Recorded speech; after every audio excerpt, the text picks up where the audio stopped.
মাছে ভাতে বাঙালির প্রথম পাতে ঠিক ডাল ছাড়া জমে না। আর সেটা যদি হয় মাছের মাথা দিয়ে মুগের ডাল, তবে তো কথাই নেই, সেদিনের খাওয়াটাই জমে গেল।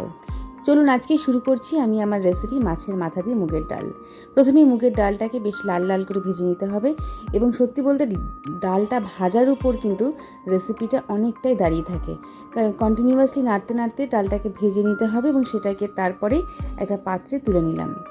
এবং দেখতে হবে ডালটা কোনো মতেই যেন পুড়ে না যায়। এবার ওই গরম ডালটাকেই ভালো করে ধুয়ে নিতে হবে, একবার ধুলেই যথেষ্ট। হালকা হাতে ভালো করে ধুয়ে নিয়ে প্রেসারে দিয়ে দেবো। একটা কি বড় যে 2টো সিটি দিলেই ডাল সেদ্ধ হয়ে যাবে। এবার কড়াইতে নিয়ে নিলাম তেল। বেশ একটু একটু বেশি করে তেল নিতে হবে, কারণ মাছের মাথাগুলো এই তেলেই ভাজতে হবে।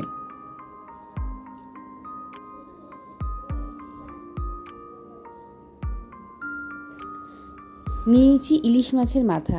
আমার কাছে রয়েছে 4টে ইলিশ মাছের মাথা, তো এই 4টে মাথাই ডালটার মধ্যে দেবো বলে ভালো করে ভেজে নিয়েছি বেশ কড়া করে। এবং ভাজার সময় চেষ্টা করবো আধ ভাঙা করে নিতে প্রত্যেকটা মাথাকেই।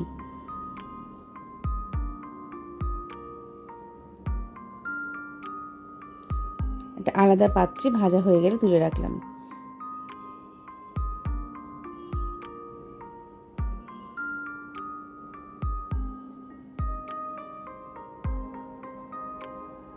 এবার যে অতিরিক্ত তেলটা থাকলো তাতে দিয়ে দিচ্ছি ফোড়ন, তেজপাতা,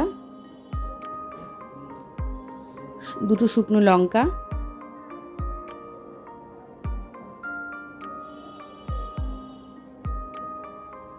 জিরে,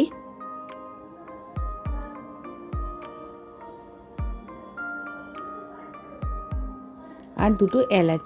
এলাচটার মুখটা একটু ফাটিয়ে নিলে ভালো হবে। এবার সেদ্ধ ডালটাকে তার মধ্যে দেব মশলা দেওয়ার জন্য। যে মশলাগুলো আমি নিচ্ছি সেটা হচ্ছে আদা বাটা, হলুদ, লঙ্কা, নুন এবং জিরে গুঁড়ো। একটা ছোট ভিডিও স্কিপ করে গেছি, ভিডিওটা সেভাবে তোলা হয়নি বলে। পুরো মশলাটাকে আমি জল দিয়ে একটু ভালো করে মিশিয়ে নিচ্ছি। এবার ওই ফোড়নের মধ্যে আমি মশলাটাকে দিয়ে দেবো।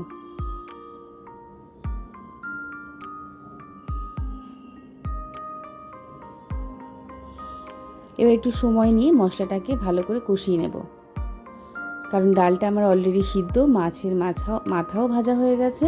শুধুমাত্র মশলাটা কষানোর উপর নির্ভর করবে আমার ডাল রান্নাটা। দিয়ে দিলাম মশলার বাটি ধোয়া জলটা। আর একটু হালকা হাতে ভালো করে কষে নেব।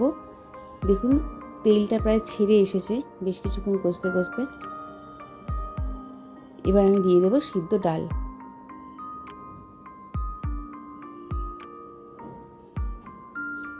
বলে রাখা ভালো, ডালটা খুব বেশি সিদ্ধ করতে হবে না, একটু গোটা গোটা দেখা যাবে সেরকমভাবে ডালটা ভাঙা যাবে, বাট খুব বেশি সিদ্ধ হয়ে মিশে যাবে এরকমটা ভালো লাগে না।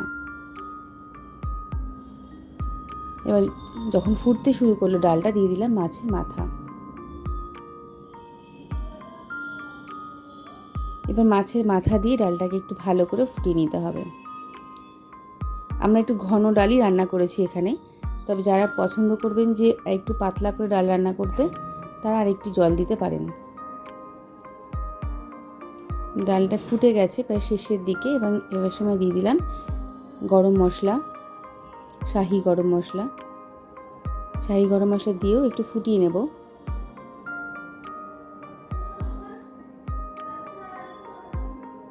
আর শেষে দিচ্ছি 1 চামচ ঘি।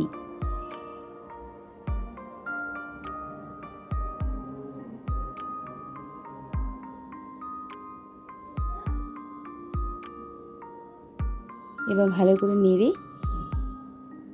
আমার একটু নুন দিতে হয়েছিল কারণ নুনটা একটু কম পড়েছিল, যে যার স্বাদ মতো নুনটা দিয়ে দেবেন।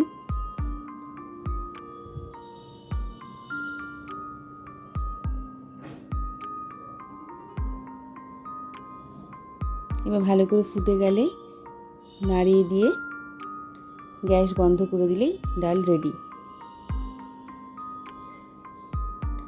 আমাদের মাছের মাথা দিয়ে মুগের ডাল একদমই রেডি। এই রান্নাটা করেছিলেন আমার মা। এবং সত্যি বলতে রান্নাটা এত সুন্দর হয়েছিল, সেদিনের খাবারটা মনে হয়েছিল ম্যাক্সিমামটা এটা দিয়েই খেয়ে নিতে পারবো। আপনারা ট্রাই করে দেখুন, নিশ্চয়ই রান্নাটা খুব ভালো হবে এবং কমেন্টে জানাবেন। বাই, দেখা হচ্ছে নতুন ভিডিওতে নতুন কোনো রেসিপি নিয়ে।